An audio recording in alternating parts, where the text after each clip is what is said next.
Estimados amigos, muy buenas noches. El análisis de la Ley General de Sociedades, ¿no?, de todo el articulado de esta ley que es importantísimo para que las sociedades se puedan constituir. Habíamos hablado del artículo 1 que nos señalaba quienes constituyen la sociedad convienen en aportar bienes o servicios para el ejercicio común de actividades económicas. Es decir, el concepto de sociedad radica fundamentalmente en este artículo número 1. El artículo número 2 de esta ley establece lo siguiente: ámbito de aplicación de la ley. Toda sociedad debe adoptar alguna de las formas previstas en esta ley. Las sociedades sujetas a un régimen legal especial son regulados supletoriamente por la disposición de la presente ley. Esto quiere decir entonces que cuando quieres constituir una sociedad, ¿no?, tienes que adoptar una de las que señala la Ley General de Sociedades, ¿no? Es decir, puedes adoptar por constituir una SAC, una SA, una SAA, una sociedad anónima abierta, una SRL, una sociedad colectiva, una sociedad civil o una sociedad en comandita simple o por acciones. Esto es tu posibilidad.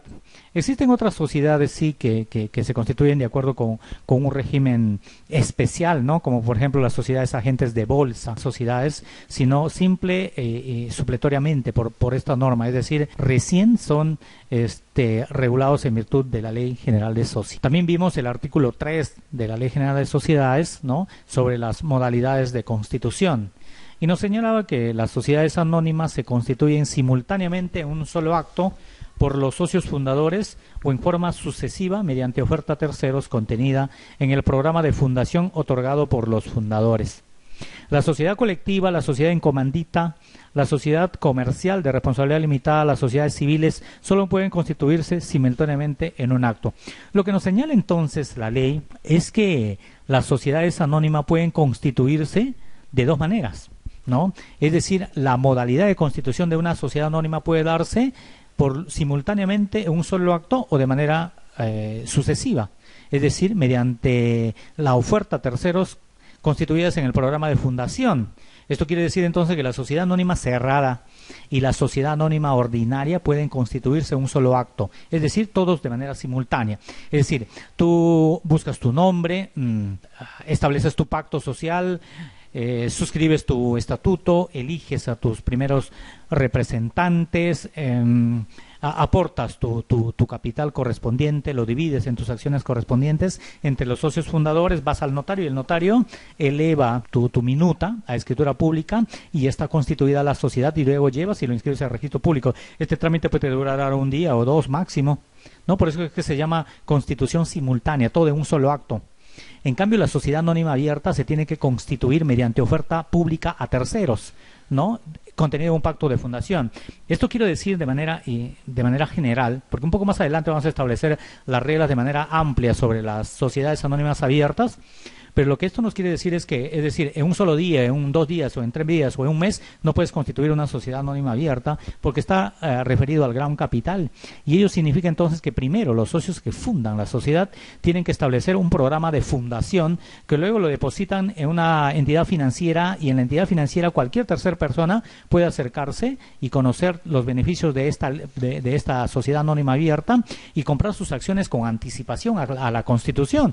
Y de esa manera, en un plazo que normalmente no excede de 1 año, ¿no?, los socios fundadores recién elevan a escritura pública, ¿no?, sus estatutos y todas las reglas que establece la sociedad anónima abierta, y ahí recién se constituye, ahí recién se inscribe en el registro público.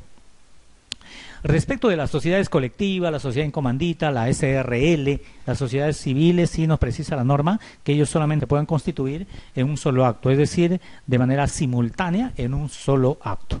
El otro tema que habíamos abordado en el vídeo anterior fue referido al artículo 4 de la, ¿no?, respecto a la pluralidad de socios. Y nos señala este artículo: la sociedad se constituye cuando menos por 2 socios, que pueden ser personas naturales o jurídicas. Si la sociedad pierde la pluralidad mínima de socios y ella no se constituye en un plazo de 6 meses, se disuelve de pleno derecho al término de este paso, ¿no?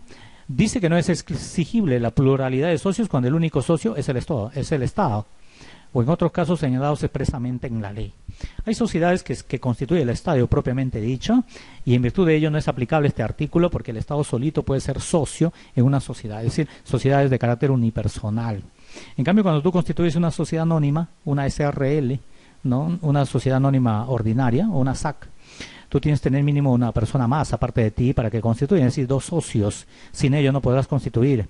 Sin embargo, cuando tú no encuentras un socio, ¿no?, con quien compartas tus mismas ideas, pues lo que tienes que hacer es constituir una EIRL, una empresa individual de responsabilidad limitada. Esto está de hecho que va a ser así, ¿no? El análisis de hoy, sin embargo, refiere a los siguientes, ¿no?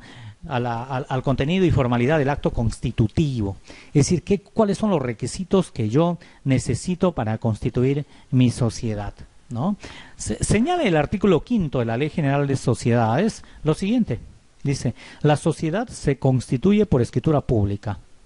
Eso quiere decir entonces que las sociedades se tienen que constituir por escritura pública, es decir, su formalidad es la escritura pública, no el documento privado. O sea, tú no puedes inscribir una sociedad con minuta, tienes que ir al notario, elevar a escritura pública tu minuta de constitución de sociedad. Por eso que señala la sociedad se constituye por escritura pública en la que está contenido el pacto social que incluye el estatuto. Eso quiere decir entonces, la escritura pública de constitución de una sociedad tiene 2 partes. La primera parte, o mejor dicho, el contenido de esta escritura pública se divide en 2 partes. Uno de ellos, el pacto social y el estatuto. Se entiende que el estatuto está dentro del pacto social, pero la norma, ¿no?, la idiosincrasia en el que nos desarrollamos, normalmente creemos que el estatuto está separado del pacto social, porque entendemos que el pacto social es la misma sociedad. El pacto social es la voluntad que uno tiene de constituir una sociedad.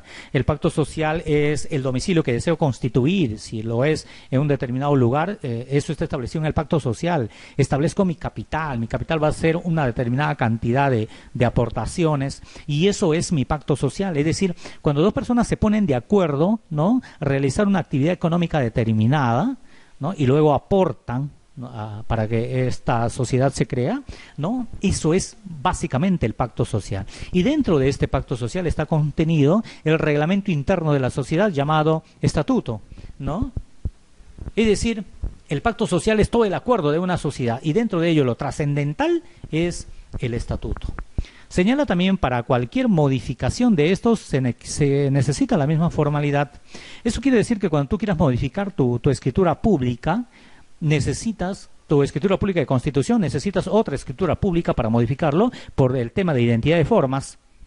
Por ello es que nosotros siempre recomendamos, por ejemplo, cuando vas a constituir una sociedad, lo tienes que hacer bastante pensado, bastante desarrollado. Hoy día no hay necesidad, hoy día existen modelos de constitución de la sociedad en la página web de SUNAR, ¿no? E incluso con los modelos respecto de que el contenido de todo el desarrollo mismo del estatuto se encuentran allí en la página web de SUNAR. Y entonces no necesita en realidad muchos detalles, solamente necesita encontrarse un modelo y con ello lo inscribo. Encuentro modelos con aportes de dinero, encuentro modelos con aportes de bienes inscribibles, no inscribibles, de bienes muebles, de bienes inmuebles, ¿no? Modelos como SRL, como sociedad anónima cerrada. Es decir, hoy día no puedes decir tú no supiste la forma, cómo inscribiste. Uno de los temas que más involucra a una sociedad cuando después de un mes está modificando su estatuto, y ello obviamente resulta oneroso para cualquier sociedad, sobre todo si es una MIPE. Entonces lo recomendable es que cuando constituyes tu sociedad, la parte de tu objeto social esté bastante claro, ¿no? De repente, si te dedicas hoy a la panadería y mañana quieres dedicarte a de medicinas o luego a veterinaria y etcétera, o luego a la venta de pollos, no, lo que sea, tú tienes que tener establecido en tu estatuto social todo el objeto de tu sociedad, ¿no? En tu pacto social todo el objeto de tu sociedad, todo lo que piensas tú desarrollar en el futuro. Por eso que de tal manera cuando cambias de rubro no estés modificando tu estatuto. La ley permite eso hoy en día, es que a todo lo que te quieres dedicar y a todo lo que piensas dedicarte en el futuro respecto de tu sociedad, es que tiene que estar debidamente detallado y amplio tu objeto social. También señala este artículo 5, dice que en la escritura pública de constitución se nombra a los primeros administradores de acuerdo con las características de cada forma societaria, obviamente.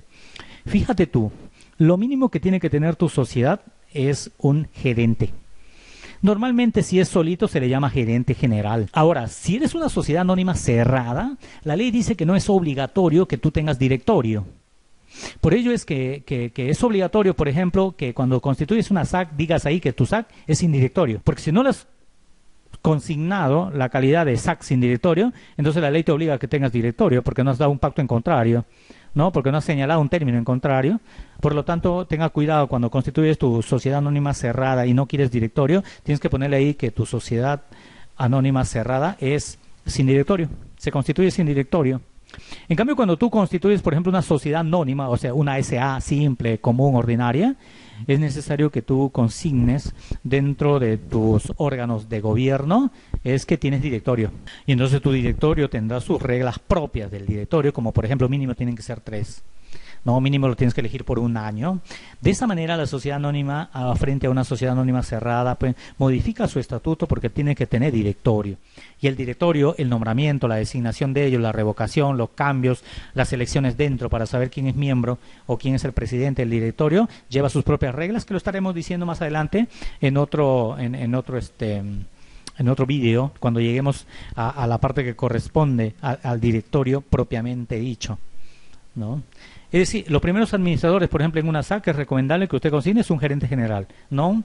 Y no más, salvo que tu venta supere en una determinada cantidad, ¿no? Considerable, y tú ves que tu MIP está yendo muy bien, entonces puedes tener un administrador, puedes tener un gerente financiero, qué sé yo, ¿no? Pero básicamente tú tienes que tener un gerente general, no un directorio. En la SAC no es vital tener un directorio porque lo único que estás haciendo es aumentar las dietas de lo que van a trabajar para tu empresa, ¿no? Por ejemplo, los actos referidos en el párrafo anterior señala la norma, ¿no? Deberían ser obligatoriamente en el domicilio de la sociedad. ¿Qué quiere decir esto? Que tú, cuando constituyes una sociedad, si tu domicilio es Moyobamba, tú tienes que inscribirlo, ¿sí? Necesariamente en el domicilio de tu sociedad. Si es Moyobamba, tienes que inscribirlo en los registros públicos que corresponden a la provincia de Moyobamba, ¿no? Si tu sociedad está en Tarapoto, lo tienes que hacer. ¿Por qué le decimos esto, no? Si tu sociedad está en Tarapoto, pues tienes que inscribirlo en el registro público de Tarapoto. Si tu sociedad tiene su domicilio en Lima, tienes que inscribirlo en Lima. No pretendes inscribir donde tú quieras. Tienes que inscribirlo donde es obligatorio que lo inscribas. Y esto les comentamos porque pasa muy a menudo, ¿no? Mucha gente va creyendo que Moyobamba puede inscribir sociedades que tienen domicilio en otro lugar, y ello no es así. No, lo tienen que hacer en el lugar del domicilio correspondiente a la sociedad que estás constituyendo. Dicen que cuando el pacto social no se hubiera elevado a escritura pública, si tú constituyes una sociedad, por ejemplo, y tu socio no le eleva a escritura pública, es decir, el gerente, que normalmente es quien eleva escritura pública, no lo ha hecho en su debido momento, de repente están trabajando pero un poco fuera de esos términos formales, no ilegal, no estoy diciendo ello, simplemente de esos términos formales, es decir, otorgarle personalidad jurídica en el registro público. Cualquiera de los socios que cree que esto no está bien puede acudir a la vía judicial para que en un proceso sumarísimo, ¿no? Un proceso sumarísimo, se otorgue la escritura pública correspondiente para luego inscribirlo en el registro público. El artículo 6 de la ley nos refiere a la personalidad jurídica, que en algún momento le hemos dado cierta explicación. Y nos refiere: la sociedad adquiere personalidad jurídica desde su inscripción en el registro y la mantiene hasta que se inscriba su extinción. ¿Qué quiere decir eso? Que cuando tú constituyes una sociedad, ¿no?, obtiene automático con la inscripción en el registro personalidad jurídica. Y hemos dicho que la personalidad jurídica básicamente radica en dos cosas. Imagínate tú, estimado amigo, constituyes una sociedad anónima cerrada, por ponerles un ejemplo, ¿no? Y son 3, 4, 5 socios, y uno de tus socios, que precisamente es el gerente, se olvidó, no lo quiso hacer, por una u otra razón no elevó a escritura pública el pacto de constitución de la sociedad, y luego de ello tienen algún problema de índole financiero, ¿no? Cuando ustedes no lo inscribieron en registros públicos, significa que no tienen personalidad jurídica. Es decir, si son una SAC, ustedes no van a encontrar responsabilidad limitada. Ello quiere decir entonces que si tienen un problema financiero, crediticio, y por no estar inscritos en registros públicos y por no tener personalidad jurídica, pueden verse involucrados en problemas.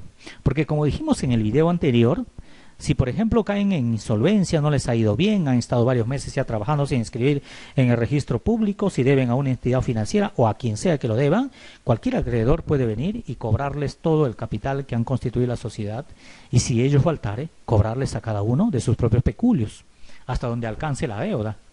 Lo que no ocurriría si tú tendrías inscrito tu derecho en el registro público, en el que el acreedor solo podrá cobrarte hasta el capital que constituiste, pero tú no tendrías ninguna obligación de pagarle con tu propio peculio las deudas de tu sociedad. Por ello es trascendental, es importantísimo el régimen de la personalidad jurídica. Por eso es importante que tú inscribas tu sociedad en el registro público, mi estimado amigo.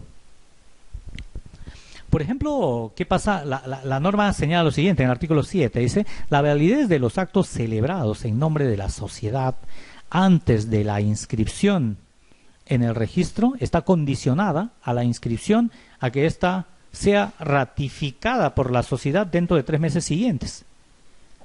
Si se omite o se retarda el cumplimiento de estos requisitos, quienes hayan celebrado actos en nombre de la sociedad responden personal, ilimitada y solidariamente frente a aquellos con quienes hayan contratado y frente a terceros.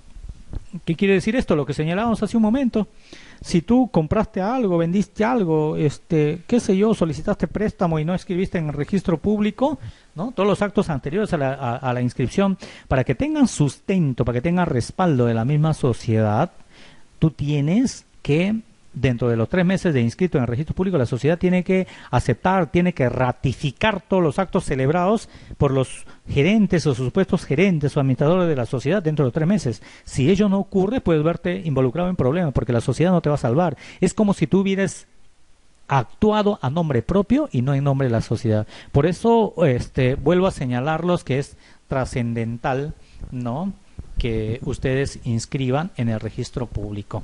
Existe un comentario al respecto interesantísimo, dice: tal vez sea el momento apropiado para referir que el derecho societario no es un derecho de carácter penal, sancionador, punitivo. Esta rama del derecho fija consecuencias leves o severas según corresponda a la infracción cometida. Ejemplo típico lo hallamos en el artículo bajo comentario: quien realice actos y celebre contratos a nombre de una sociedad que aún no ha nacido como persona jurídica, porque ha omitido o ha cumplido con inscribirse, es personal, solidaria e ilimitadamente responsable frente a aquellos con quienes hubiera contratado o frente a terceros. Y frente a terceros, quien concerte en representación de quien aún no ha nacido, tiene que ser diligente y cuidadoso y asegurarse del nacimiento, para que quedar liberado de igual debe serlo, y de ser pronto con mayor razón.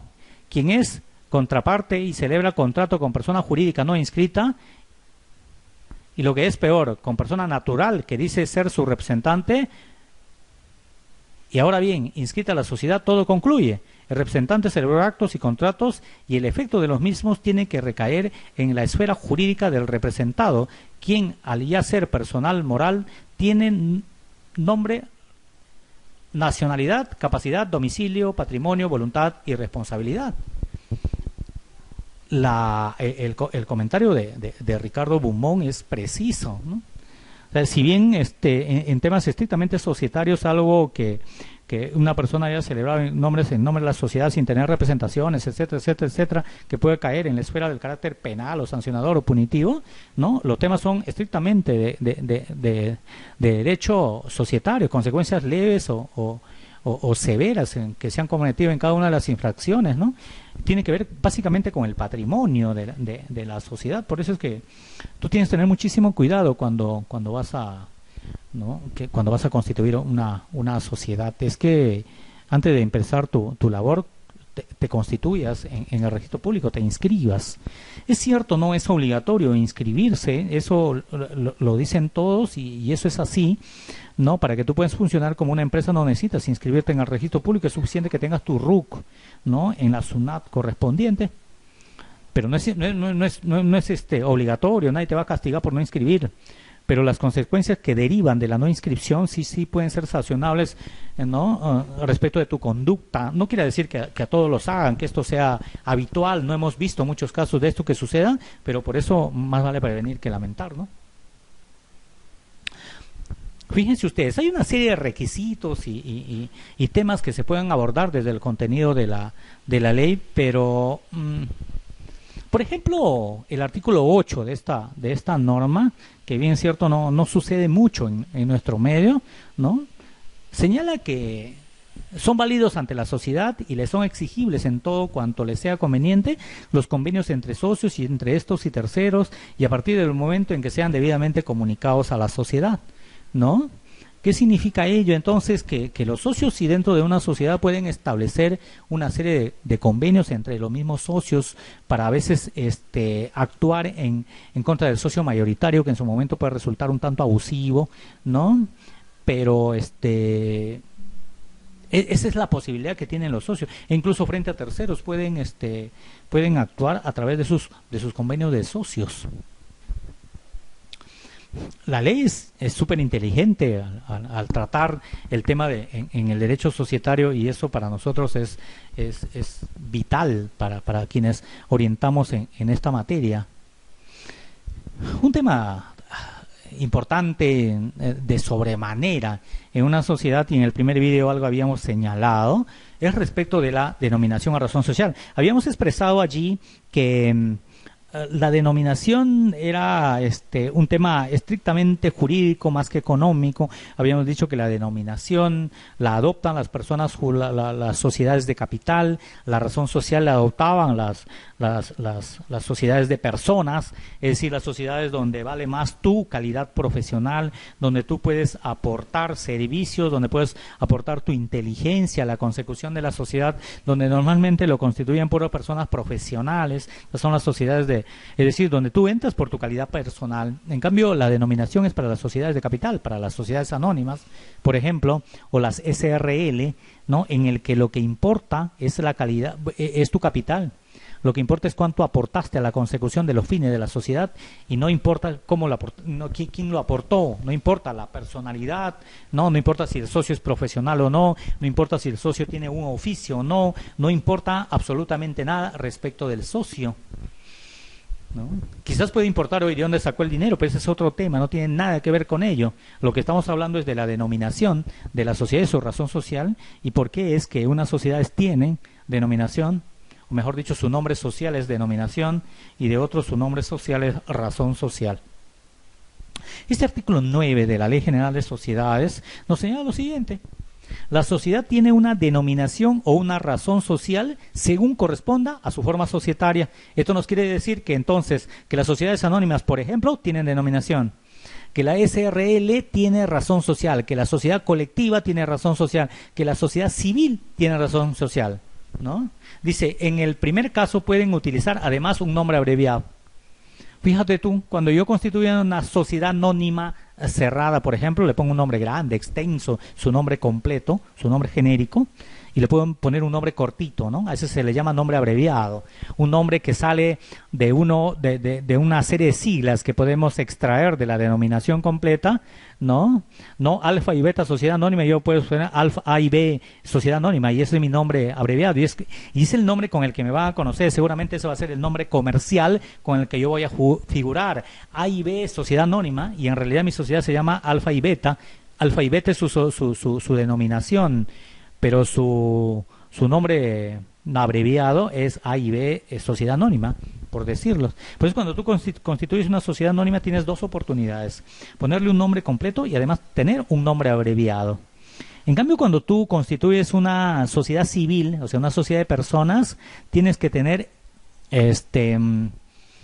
una razón social.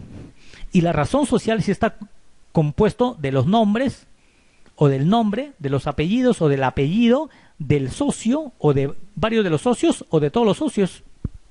Es decir, es obligatorio que vayan los apellidos y los nombres de los socios. Por eso les decía yo que es trascendental, es importante, ¿no?, el nombre del socio, la persona del socio, la profesión del socio, ¿sí?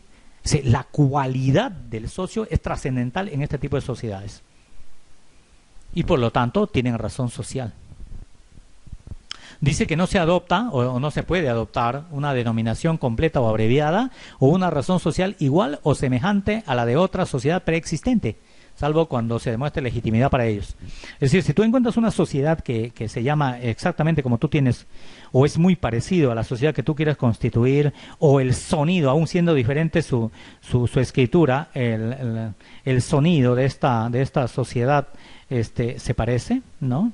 Y cuando tú mencionas el nombre de una sociedad por el mismo contenido de la palabra, ¿no?, se parezca a otra sociedad que ya está inscrito en el registro público, entonces tú no puedes adoptar esa denominación o esa razón social, ¿no? Por ejemplo, si existe una razón social en el que existe una sociedad Arnulfo Bardales, sociedad civil, ¿no? Si tú por esos casos del destino también te llamas Arnulfo Bardales y eres un profesional competente y quieres poner tu propio nombre en tu sociedad para que sea bastante conocido, no podrás constituirlo, porque ya te ganaron. Porque hay otro Arnulfo Bardales que ha inscribido en el registro público. Y lo mismo sucede en una sociedad anónima. Si hay una sociedad anónima Arnulfo Bardales S.A., ¿no? Y alguien quiere constituir igual, con el mismo nombre, no va a poder. No va a poder constituirlo. Por más que le aumente su segundo apellido, no va a poder constituirlo. ¿Por qué? Porque de acuerdo al pronunciamiento del nombre de la sociedad, lo importante es que la nueva sociedad que se constituya y por allí tenga algún parecido, ¿no? O cercana parecido con una sociedad, o sea igual o semejante, señala la norma, no va a poderse constituir, porque lo que va a llevar es a una confusión de los terceros que puedan contratar con la sociedad. Dice, esta prohibición no tiene en cuenta la forma social. Hay muchos contadores, muchos abogados que nos señalan y dicen, pero mire, esta sociedad es cierto, es Arnulfo Bardales, pero es sociedad anónima, pero yo tengo un Arnulfo Bardales SRL, ¿cuál es el parecido? Yo le digo Arnulfo Bardales. Porque la ley mismo señala que así sea SRL, sociedad anónima cerrada, cualquier tipo de sociedad colectiva, sociedad civil, no tiene el nombre de Arnulfo Bardales, por lo tanto no puedes constituir esa sociedad. Ahora les doy un adelanto. Si tú creaste un producto, ¿no? A raíz de tu tema emprendedor, ese producto va a ser tu nombre comercial, no va a ser el nombre de tu empresa seguramente. Entonces lo recomendable es que inscribas en el registro público, ¿no? Como tu nombre, como tu denominación completa o abreviada, y también la inscribes en el INDECOPI, en el registro de signos distintivos del INDECOPI, para que nadie, ¿no? Porque alguien puede tener su producto igual que tú, pero si no le inscribiste en el INDECOPI y él por el contrario lo inscribe, te ganó el derecho y tú perdiste. O sea, no importa si lo hayas inscrito o no en el registro público, porque ahí están diciendo que solamente es nombre de tu sociedad, pero no de tu producto. Entonces, cuando tú tengas un producto que ya entró en el mercado, se posesionó en el mercado, está en la mente de la gente, también inscríbalo en el registro de signo distintivo de INDECOPI. Dice además este artículo de la Ley General de Sociedades, no se puede adoptar una denominación completa o abreviada o una razón social que tenga nombre de organismos o instituciones públicas o signos distintivos protegidos por derecho de propiedad industrial o elementos protegidos por derechos de autor, salvo que se demuestre que se está legitimado para ello. Por ejemplo, tú no puedes constituir una sociedad llamada SUNAR, sociedad anónima. No puedes adoptar el nombre de una institución o de un organismo público. Tú no puedes poner Ministerio Público, sociedad anónima. No puedes poner fiscales, sociedad anónima. No, qué sé yo, tú no puedes poner Fiscalía, sociedad anónima, no puedes poner Poder Judicial, sociedad anónima. No puedes constituir ese tipo de sociedad, ¿no? Si bien no está inscrito ese nombre en el registro público, obviamente porque está prohibido, ¿no? Pero no por ello tú puedes constituirlo, porque como lo dice la misma norma, tú no puedes adoptar esa denominación. Tampoco puedes adoptar una denominación, por ejemplo, Honda del Perú puede que no esté inscrito en el registro público, pero puede, ¿no? Pero puede que Honda sí esté inscrito en INDECOPI como signo distintivo, ¿no? Por lo tanto, tienes que tener mucho cuidado respecto al nombre. Por eso que yo te sugiero que cuando vas a constituir tu sociedad, ¿no? Busques un buen nombre, ¿no? Que sea marquetero, un nombrezazo por allí que va a vender solo, ¿no? Luego cuando encuentres el nombre, vete al registro público y haz tu búsqueda, ¿no? Y una vez hecha tu búsqueda, tú lo inscribes en el registro público a través de una reserva de nombre, es decir, reservas tu nombre en el registro público. Pero no te quedes con ello. Si sientes que ese es un nombre genial que va a ser marquetero en tu sociedad, vete a INDECOPI y busca en signo distintivo de INDECOPI, haz una búsqueda por allí, ¿no? Y ve que no esté inscrito. De tal manera que tú puedes inscribir al registro público y además lo inscribes en el INDECOPI. Y eso está bien para ti, pues, ¿no? Y eso está bien para ti. De esa manera que alguien quiera adoptar tu mismo nombre o en el registro de INDECOPI, en ninguno de los dos no lo va a poder inscribir la persona que quiera adoptar tu nombre. Dice, en el registro no se inscribe a la sociedad que adopte una denominación completa o abreviada o una razón social igual a la de otra sociedad preexistente. En los demás casos previstos en los párrafos anteriores, los afectados tienen derecho a demandar la modificación de la denominación o razón social por el proceso sumarísimo ante el juez del domicilio de la sociedad que haya infringido la prohibición. Si tú constituyes una sociedad que, por ejemplo, tiene el mismo nombre en Lima, por eso algunos de ellos no están inscritos en el registro público, pero están protegidos por Indecopi en los signos distintivos, entonces tú tienes que, la empresa te va a demandar la modificación de tu estatuto social, la modificación de tu nombre, de tu sociedad. ¿Por qué? Porque está inscrito en el registro público o porque está protegido por Indecopi, ¿no? Dice que la razón social puede conservar el nombre del socio separado o fallecido, si el socio separado o los sucesores del socio fallecido consienten en ello, ¿no? Si tú cuando te retiras de una sociedad civil y esa sociedad civil vive porque tu nombre está allí, porque es importante, porque eres un profesional extraordinario, ¿no? Tú cuando sales de una sociedad civil, cuando te retiras, ¿no? Por alguna razón, tú puedes dejar que se siga utilizando tu nombre en el nombre de la sociedad, o sea, en la razón social, ¿no? Siempre y cuando, obviamente, si por ejemplo tú estás fallecido, si uno de los socios fallece, los sucesores pueden aceptar que continúe usándose tu nombre, ¿no? Y eso es lo que nos señala. Por eso es que uno de los temas trascendentales para que tú constituyas tu sociedad, estimado amigo, es que busques un nombre primero y hagas tu búsqueda en el registro, que el nombre no exista inscrito a nivel nacional, ¿no? ¿Por qué? Porque no vas a poder inscribir el tuyo y eso no está bien, ¿no? Y eso no está bien. Que hagas tanto esfuerzo para que luego lleves tu escritura pública al registro y te digan ya existe una sociedad. Por eso es que tienes que hacer caso siempre a las recomendaciones para que luego no estés gastando ni dinero ni tiempo por gusto. Y estos no son momentos en el que uno tiene que gastar dinero o tiempo por gusto. Lo que tú tienes que es aprovechar todos los tiempos posibles para salir adelante, para emprender y para mejorar tu relación con tu familia, etcétera, etcétera. Por ello que el segundo paso después de tener el nombre es que reserves tu nombre, y precisamente el artículo 10 de la Ley General de Sociedades señala que cualquiera que participe en la constitución de una sociedad o la sociedad cuando modifique su pacto social o estatuto para cambiar su denominación completa o abreviada o su razón social tiene derecho a protegerlos con reserva de preferencia registral por un plazo de 30 días, vencidos el cual esta caduca de pleno derecho.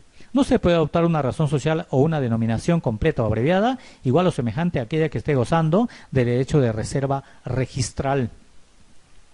Y entonces, la misma norma nos dice que tú puedes proteger tu nombre, ¿no? en el registro público de la sociedad que quieres constituir. Por eso es que te dice que tú puedes, ¿no? Tú puedes reservar tu nombre antes de la constitución de tu sociedad. Y esto de reservar el nombre de la constitución de la sociedad, ¿no? Antes de la constitución de la sociedad, pues lo que vas a hacer es lograr que por 30 días nadie pueda utilizar este nombre. Es decir, tienes 30 días posterior a reservar tu nombre para que puedas constituir tu sociedad. Pero si ello se vence, ¿no? Ya es responsabilidad estrictamente tuyo. Alguien o cualquier otro podría venir y adoptar ese nombre o esa razón social o esa denominación completa o abreviada. Alguien podría adoptar con su nueva sociedad. Por ello tú tienes que inscribirlo. Por eso es que la Ley General de Sociedades, ¿no? Cuyo número es 26887, ¿no? Más conocido como Ley General de Sociedades, cualquiera que participe en la constitución de una sociedad, cualquiera de los socios puede solicitar, ¿no? O cuando vas a modificar tu pacto, cuando quieres cambiar de nombre, ¿no? A razón social o lo que sea, ¿no? Cuando quieras hacer ello, alguno de esos trámites, tú puedes acudir al registro público para que solicites la reserva de preferencia registral, ¿no? Y de esa manera tu nombre que le has otorgado a tu sociedad, que le quieres otorgar a tu sociedad, esté debidamente protegido por el registro público. No es un comentario nuestro, ¿no? Nosotros solamente llamamos a la reflexión a todo el que quiere constituir una sociedad, y lo único que le decimos es que tome las precauciones del caso para que no le vaya mal, ¿no? Finalmente, en este video queremos compartir lo siguiente. Esperamos, ojalá que poco a poco vayamos dilucidando algunos temas en particular que sucede sobre los nombres. Es un tema recurrente en el registro público y en las preguntas que suelen hacernos los que asisten a nuestros eventos académicos, ¿no? Y el tema que queremos abordar finalmente en esta parte de este video es el respeto del objeto social, ¿no? Por eso que, repito, esperamos nosotros sus comentarios ¿no? al respecto. Estos videos están siendo colgados en la página de YouTube, ¿no? Como Arnulfo Bardales Cárdenas, ¿no? Puede buscarlo ahí. Y entonces entrarás a nuestra serie de videos. Hasta la fecha tenemos 4 videos, un audiolibro, justamente que es el número 1 de estos audiolibros de Derecho Empresarial, y este es el número 2 precisamente, ¿no? La segunda parte de este vídeo, el cual queremos nosotros luego convertirle en un diplomado especializado en materia de derecho societario, porque no será solamente el análisis de la Ley General de Sociedades la que nos lleve a nosotros a analizar en todos estos vídeos, ¿no? Sino una serie de normas que existen, ¿no? Y que son trascendentales para que cada uno pueda desarrollarse, porque no todo se rige por la Ley General de Sociedades. Claro, podría ser nosotros pues básicamente tengamos esto, pero ojo, tenemos por ejemplo un Código de Comercio de 1902 que está vigente respecto de los comerciantes, ¿eh? Es cierto, ya no está vigente en todos, es un código que tiene ya 113 años, ¿no? Es muy antiguo, es muy grande, muy vetusto. De esta norma salieron casi todas las normas que hoy existen en materia societaria, como la Ley General de Sociedades, por ejemplo, la Ley de Industrias, la Ley de Derecho Concursal. Todas estas normas han sido extraídos del Código de Comercio. Sin embargo, sigue vigente hasta el día de hoy. No es muy aplicado en el ámbito registral, ¿no? Ni en el ámbito práctico, porque tiene que ver básicamente con los comerciantes, ¿no? Y por ejemplo, la Ley General de Sociedades que entró en vigencia el 1 de enero del año 98, ¿no? Y que es la número 26887, la Ley de Títulos Valores, que también se extrajo del Código de Comercio, la Ley 27287, ¿no? Y una serie de normas complementarias, por ejemplo, que se retiraron de la Ley General de Sociedades. Hoy día existe, por ejemplo, la Ley de las MIPES, 28015, la Ley de la Pequeña Empresa Industrial. Es decir, hay mucha normatividad respecto del derecho empresarial, y es importante que vayamos cada uno de ellos analizándolos en las partes pertinentes, ¿no? Existe la Ley de la Empresa Individual de Responsabilidad Limitada, es decir, de la EIRL 21C21, ¿no? La Ley General de Cooperativas, el Decreto Legislativo 85, ¿no? La Ley de la Actividad Empresarial del Estado 24948, ¿no? Que entró en vigencia el año 88, la Ley de Títulos Valores, ¿no? 27287, la Ley del Mercado de Valores, etcétera, la Ley del Sistema Comercial, la Ley de Almacenes Generales de Depósito, el TUO de la CONACEP, ¿no? Y una serie de normas más, ¿no? La Ley General de Industria, Propiedad Industrial, Propiedad del Autor, la Ley General de Minería, la Ley General de Pesca, la Ley de Industria automotriz, la Ley de Telecomunicaciones, la Ley de Bancos, que en su momento vamos a analizarlo, pero cuando lleguemos al tema de las hipotecas, que es importantísimo, la Ley Marco para el crecimiento de la inversión privada, ¿no? Leyes sobre tributación, como el Código Tributario, ¿no? La Ley Marco del Sistema Tributario, la Ley General de Aduanas, el Impuesto a la Renta, el Impuesto Selectivo al Consumo, el Impuesto al Patrimonio Empresarial, si es que no lo saben que existe, la Ley de Fomento del Empleo, y etcétera, una serie de normas con la Ley de Fomento de las Exportaciones no tradicionales, lo que nos hace entonces pensar que todo el análisis que vamos a brindar en estos tiempos es de vital importancia para el crecimiento, para el conocimiento, ¿no? Para la docencia, los que se dedican a la docencia universitaria, que para nosotros es genial. Esperamos por ello sus comentarios en estos audiolibros, y de repente algunos temas que son de su interés, nosotros con el mayor de los gustos iremos orientándolos desde nuestro particular punto de vista y de nuestro poco conocimiento que tenemos sobre la materia, pero que aún poquito siendo, queremos compartirlo para ustedes, para que esto se haga un poco más nutrido. Finalmente queremos abordar este artículo 11 del objeto de la social, ¿no? Y el que lo señalaba un poco adicional al inicio, y como parte fundamental también en el vídeo anterior, ¿no? La ley dice así: la sociedad circunscribe sus actividades a aquellos negocios u operaciones lícitas cuya descripción detallada constituye su objeto social. Se entienden incluidos en el objeto social los actos relacionados con el mismo que coadyuven a la realización de sus fines, aunque no estén expresamente indicados en el pacto o en el estatuto. La sociedad no puede tener por objeto desarrollar actividades que la ley atribuye con carácter exclusivo a otras entidades o personas. Esto entonces quiere decir que, amigo, cuando tú vas a constituir una sociedad, constitúyale con todos los objetos que piensas desarrollarlo en tu vida empresarial. No solamente si te vas a dedicar al transporte, no constituyas tu sociedad con el objeto social dedicado al transporte. ¿No? Si te vas a dedicar a poner una panadería y quieres una panadería, no solamente pongas panadería, si quieres poner una botica, una farmacia, no solo consignes, ¿no?, el objeto empresarial como dedicado al rubro de medicinas, ¿no? A todo lo que existe la posibilidad. Ustedes saben que los emprendedores siempre dicen que vive al filo del abismo, es decir, lo puede ir mal cualquier rato y precisamente porque el objeto social no le fue bien, y cambiar el objeto social, cambiar el rubro, cambiar el comercio, la industria o la empresa a la que se está dedicando, ¿no? Y cuando quieres cambiar ello, si es que tú solo dejaste en tu estatuto establecido un objeto social, entonces necesitas nuevamente tomar acuerdos y nuevamente suscribir escritura pública, y luego solo a ti y a nadie más le va a resultar bastante oneroso, y eso es lo que no queremos con cada uno de tus videos. Es decir, consigna en tu estatuto social, en tu pacto, todo tu objeto social que piensas realizar en tu vida empresarial, ¿no? Déjalo de manera... Claro, hay algunas sociedades, y esto sí te voy adelantando, por ejemplo, te quieres dedicar a ser agente de bolsa, un momento, ¿no? Esto está dedicado exclusivamente para algunas sociedades que se constituyen como agente de bolsa. Tú no puedes constituirse hoy día como una sociedad anónima. Dice, la sociedad no puede tener como objeto de desarrollar actividades que la ley atribuye con carácter exclusivo a otras entidades o personas. No puedes decir sociedad anónima tal y me voy a constituir como banco. Hay un momento.